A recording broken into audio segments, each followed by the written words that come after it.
streaming much lately. I am way behind. So, yeah.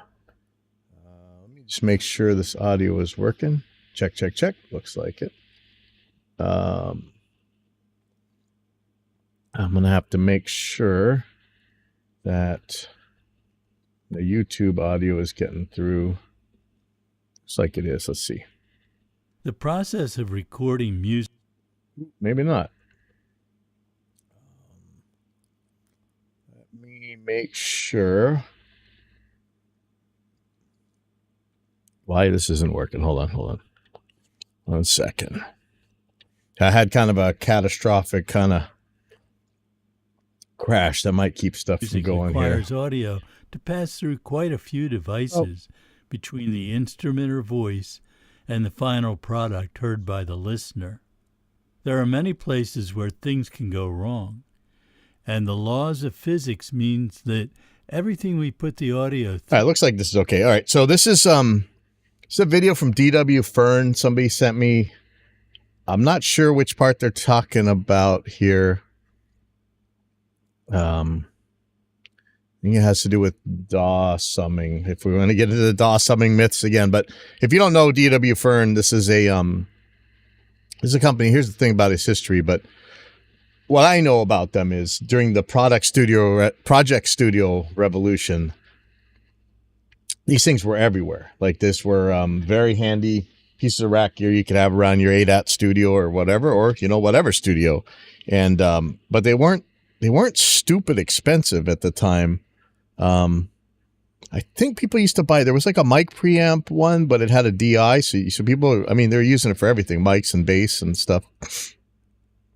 I think, I'm trying to remember. I'm always suspicious about places that don't put their prices on things. Oh, well. Anyway, maybe he just sells to dealers, which is not necessarily a bad thing. Anyways, all right, let me shut up. Let's take a look at this. So he's saying that, your audio chain is only as good as your weakest link, which is true. But man, today with that weakest link is a non-issue. Even you spend $100 on a Focusrite Solo. It's a pretty good chain. Your weakest link's gonna be your room. Through has some inescapable negative effect on the chain from musician to listener. I have always felt that it is our job to do as little harm to the artist-listener relationship. We must accept the fact that we cannot recreate the experience of being in the same room as the performer. But in most cases, that's not. Honestly, in most the recordings we're all talking about, pop music and stuff, you don't want to sound like you're in the same room as the performer. You want this magical reverb. You want this magical compression, and most of the time auto-tune and all this other stuff. We're not trying to document, and that's a thing too. Like a lot of these, I don't want to say older because there's a lot of older guys that do the modern stuff, and there's a lot of younger guys that want to do the older stuff. But the old idea was you just wanted to document that sound of that band or whatever, and then have it come out the speakers as closely as you possibly could. But that's not what 99.999999, quite a number of nines of recordings are trying to do. We're not trying to sound like the natural anything. It's supposed to sound like this larger than life giant pop thing. Not our goal.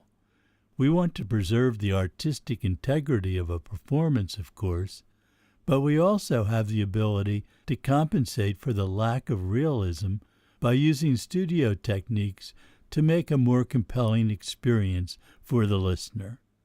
See, they're after realism. Most people are not, but I don't think that's the point of this video. I have talked about that before, so I won't go into any more detail. Today, I want to look at the devices that must exist between the music and the listener. What do you think is the weakest link in that chain? The room and the engineer, every time. You may have a different one. to ruin My the engineer and the answer is artist. that loudspeakers are the weakest link. That's No another way. topic I have You could get great speakers. You put them in a crappy room, and they're not going to really represent anything very accurately. talked about previously. So if you want to hear more about that, listen from I don't. Let's go February on. 2020 with an improved device, never-ending and expensive quest to replace the weakest link. As you solve each problem, you get into deeper layers of new problems. There are those out there. Not necessarily. When you cure noise, sometimes noise is just gone. When you fix your acoustics, yeah, your problem now is you've given up some space to that acoustic treatment, but it's not really never ending. That do not really care about quality. Maybe they cannot hear the difference, or And there's always the gaslighting. Oh, you can't tell that this maple fingerboard sounds 10,000 times better than the rosewood fingerboard? Oh, you must not have the right ears. Oh, you just don't have good enough equipment to play it back on. That's why you can't hear it. Never mind that you anything that can be distinguished can be measured. Anything that can be heard can be measured. And yet they'll never provide those measurements. Why is that? I don't want to clown on D.W. Fearn. I may not agree with him philosophically, but I don't think that's what this is about. And honestly, his devices work. He's got good stuff. the crudeness of the sound is part of their style. Yes. Or maybe the genre requires a lo-fi sound. Not just lo-fi. It's not just that it's bad or it's lo-fi. We can talk about fidelity and these cheap audio interfaces, even the ones from Behringer, whatever. I don't want to get the Germans mad. Even those have an insane amount of fidelity compared to the stuff that a lot of these guys worship from back in the day. You think a tape recorder is flatter than a modern audio interface, even an El Cheapo one?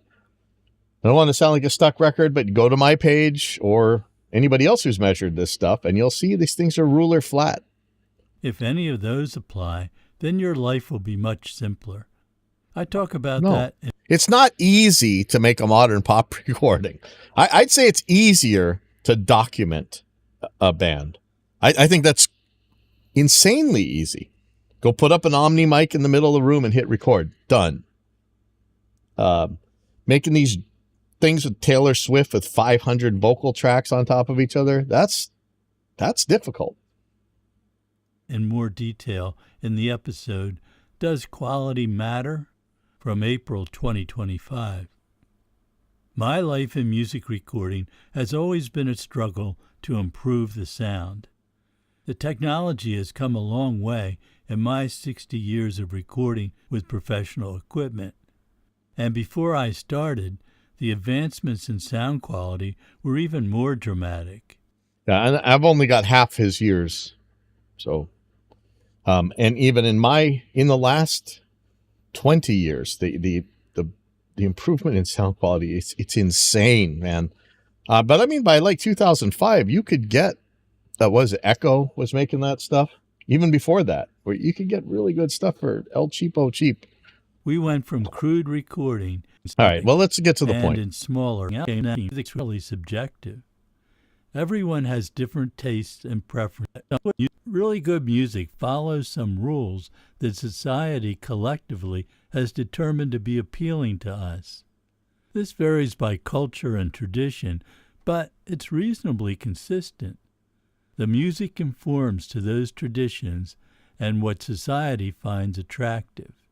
That would seem to be a limitation, and I think it can be restrictive.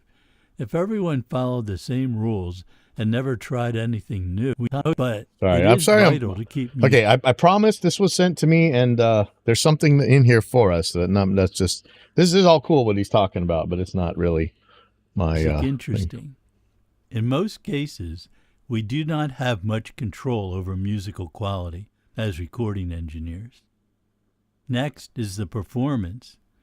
Even a classical musician playing from a strict written part, driven by a conductor's vision, bring something unique and personal to that performance. That's what they were hired to do. This applies even more to the musician performing popular music in any genre. Positivity and individuality are what they bring to the music. Next, we get to the studio technology. All right, here we go. First on this list is the studio room itself. I have talked about this in multiple episodes, so if you want more detail, listen to The Room Where Music is Recorded, April 2020.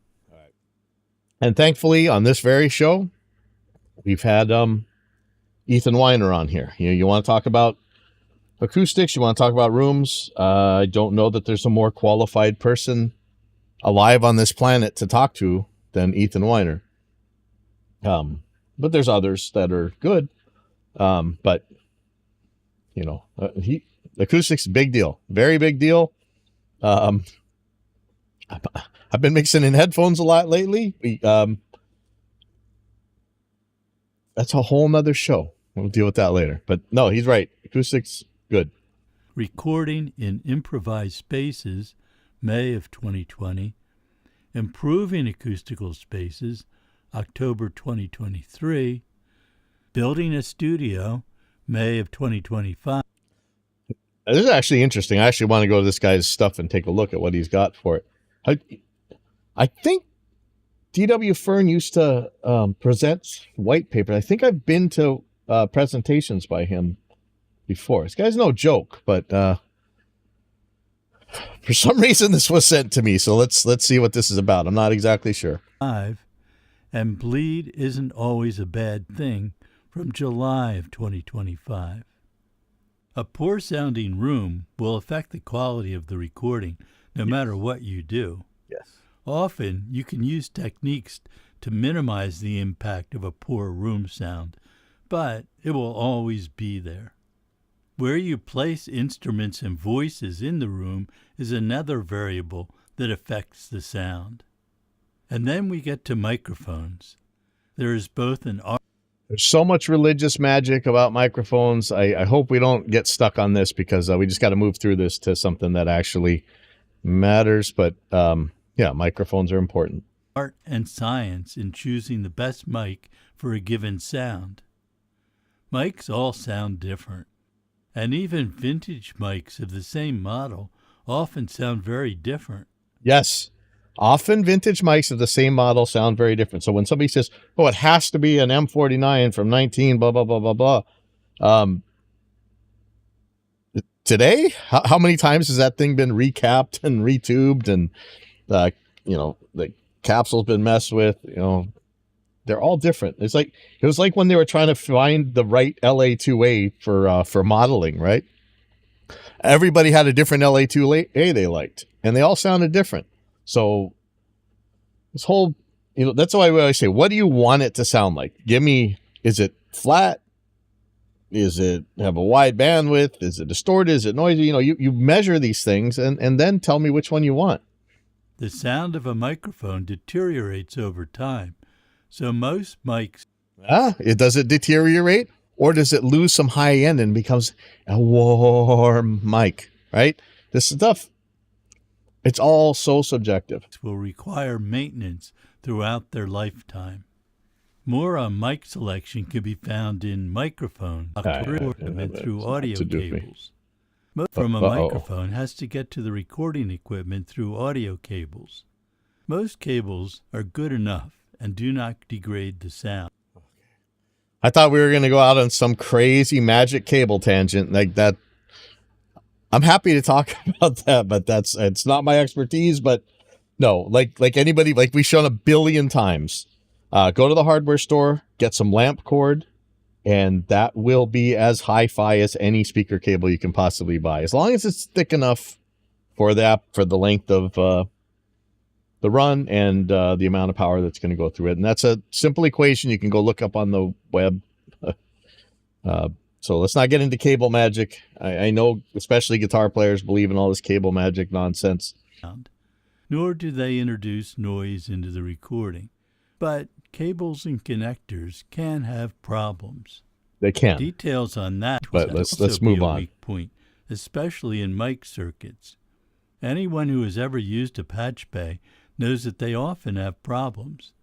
Intermittent connections, Yeah. setting matrix. That's why I am loving my new Hako, whatever, FX 88888DX something. I love this new soldering iron. So I can deal with stuff like that.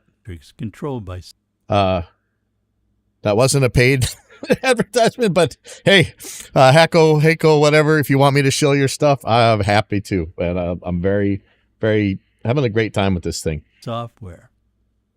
The low-level microphone signal must be amplified to bring it up to the line Here we level go, mic needed preamp for magic. recording.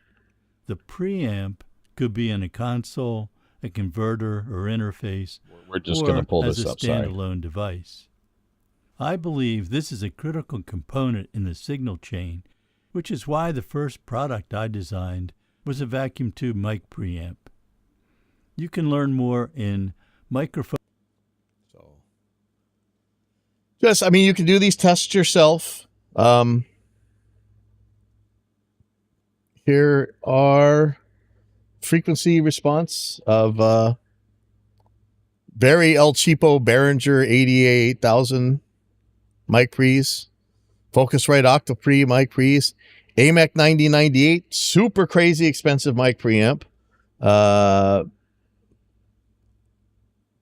onboard Motu mic preamp that was actually mic preamps that had problems. The Midas M32. Look at this. They're flat. There's a cheat on the AMEC, but even still, they're all flat within 1 dB. But really, they're all pretty much flat within 0.1 of a dB. So this mic preamp magic nonsense, like I appreciate that at the time that DW Fearn really started pushing into the project studios, that there were some bad mic preamps out there. But even then, it wasn't that big of a deal. If you knew what you're doing, you'd get away with it. I mean, it's there are some bad mic preamps. Like here's the Art Dual MP. Not good. But still yet, it's within a dB of flat. All right. So hopefully we don't have to spend any more time on mic preamp magic. Phone preamp. It's just nonsense. A microphone to add those effects and many others through software plugins or external outboard gear. I have always found that the less electronics you put the audio through, the better the basic sound. So we're going to talk about discrete versus op amps and stuff, but measure it. Just measure it. Usually work pretty well on the digital part of the path, but they differ mostly in the analog stages on the inputs and outputs. Most of us record to a computer drive through DAW software. You would think that the design of the software would make every DAW sound the same. Here we go. Sorry that it took 18 minutes to get here, but now I hope we're not in the DAW summing myth here. But they don't sound the same. They do. Regardless of the converter. They do. All right. 1 second.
All right, sorry. Sorry. Okay, where were we?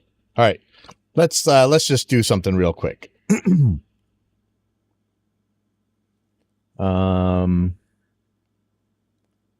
Let us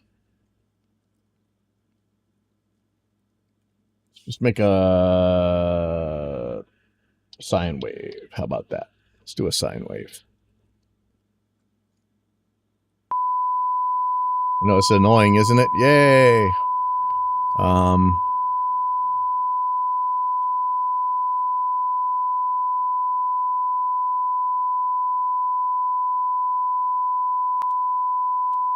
Okay, I'm gonna apply effects to item as new take. Okay. Okay, so now I got a track of sine wave here. Okay.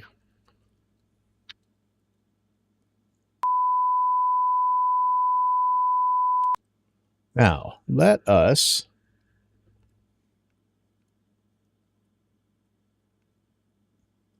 make this a little more complicated.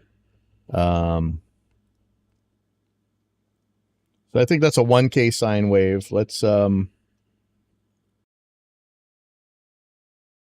so how about some white noise?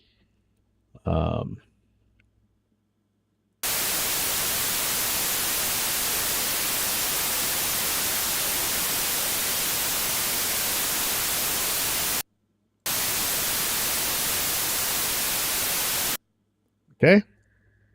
So now we got white noise, which is random as all get out. Random. And we have our sine wave.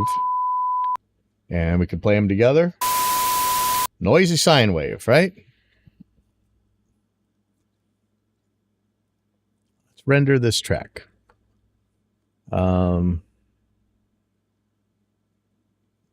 Let's call this render. That's fine. Let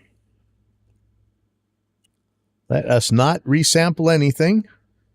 We're going to keep it at the project sample rate. And not going to dither. Not going to do an MP3. No. We're going to 24-bit wave. So we are going to... This is a 64-bit summing engine inside Reaper. I think it's 64-bit float. But we're gonna knock this down to a 60. We're gonna knock this down to a 24-bit wave. How about that? 24 bits, stereo, full speed offline. So the render at one times thing, we're gonna bust that one too, because we're gonna render this offline at full speed. Okay, let me hit render, and I'm gonna add it back to the project when I'm done. Okay. Blammo, done. So that wasn't in real time. That was full speed. So let's just check that we have a noisy sine wave.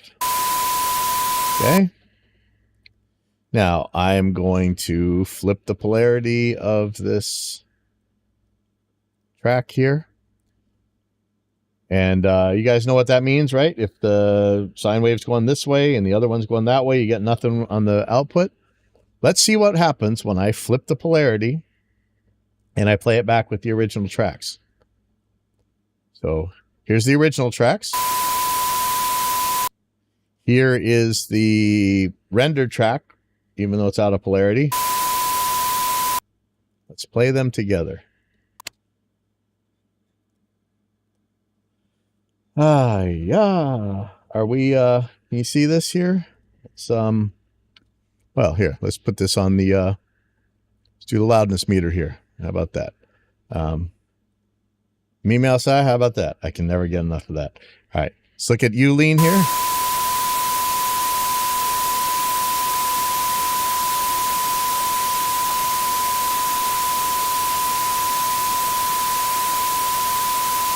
Okay, let's take a look at the render.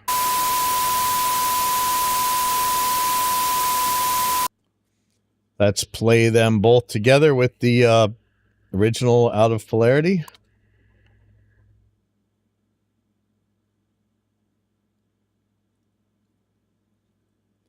What do we got? Nothing. I mean, we got the thing when it flips to loop or whatever, but there's no audio. Are you going to flip again? I mean, I could even make that not happen, but don't worry about it. Nothing to see here. All right. So we got nothing. Scratch, Zippo. All right. If DAWs sound different, and there are pathological cases where you can make DAWs sound different than each other. You used to be able to make Pro Tools mess up real easy. That was when it was fixed. But even then, you wouldn't do that in the real world. I mean, there might be some edge cases and stuff, but I mean, today, forget it with the floating point. There's nothing there. So even if DAWs sound different, this is Reaper. Reaper doesn't have a sound. Reaper's render is exactly what you just put into it. I mean, a sine wave and white noise at the same time, and you still get nothing. Nothing. And the worst part is, let me play this again. This is a 24-bit render that we're playing back. So we've lost, oh my God, my math is bad. 64 minus 24, whatever that is. We've lost 40 bits of resolution or whatever. And theoretically, that's 4 times 240, or is it 2400 dB of resolution? We've lost that much resolution, and it's still canceling. So no. Now, to be fair, we've actually done this test, and not just me, many people. And when you present the same input to it, any DAW that I know of right now, you get the same output. Different software designers prioritize different aspects of the internal workings of the DAW. That's true. That doesn't mean they sound different. What DAWs do, the summing engine, the all mythical, magical summing engine, it's just that. What do we mean by summing? Math. We're just adding. So 1 + 1 = 2. If your DAW doesn't make 1 + 1 = 2, it's broken. They don't sound different. It will affect the sound. Whether we mix through a console or in the box, the sound of the mixer or DAW can degrade the sound. No. What do you mean by degrade? That's a kind of a nebulous statement. What do you mean by degrade? They make it noisier, more distorted? Maybe you want that to do that. That's not a degrade. When we put a clean guitar through a distorted amp, is that degradation? Of course, this applies whether you do the mix yourself or send it to someone else who specializes in mixing. That's most of the chain that affects the audio quality on the recording side. But other equipment, not in the primary... All right, well, that's all I'm qualified to talk on, probably. And I have to get some stuff done today. But sorry, that was 30 minutes to get to just a very short demonstration. But yeah, he's wrong. The DAWs don't sound different. You may make different sounds come out because one DAW is easier to work in than another, or you might be able to do things in one DAW that you can't do in another.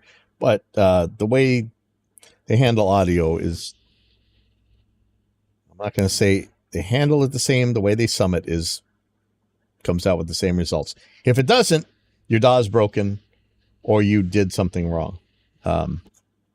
So this was dumb. But I do actually want to go see some of DW Fearn's acoustics videos or articles. I'm not a DW Fearn hater. I really his products have made my life easier in the late 90s often. But he's wrong about the DAW thing, at least the way he said it here. And I guess that's enough for this. I might be on mixing. I'm so far behind on mixers, and I need to get a bunch of stuff done. So I may